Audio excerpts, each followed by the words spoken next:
Now, there is a new way to personalize a refractive procedure using the unique topography features of the eye.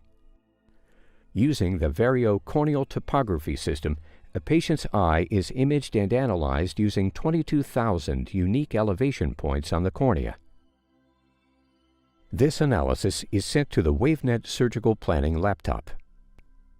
It's here that the ablation profile is created and then sent to the EX500 and FS200. Data then flows through WaveNet directly to the WaveLight EX500 Excimer Laser. Using the captured diagnostic data, the excimer is able to create a unique ablation profile. The ablation profile now travels from the WaveLight EX500 Excimer Laser to the WaveLight FS200 femtosecond laser.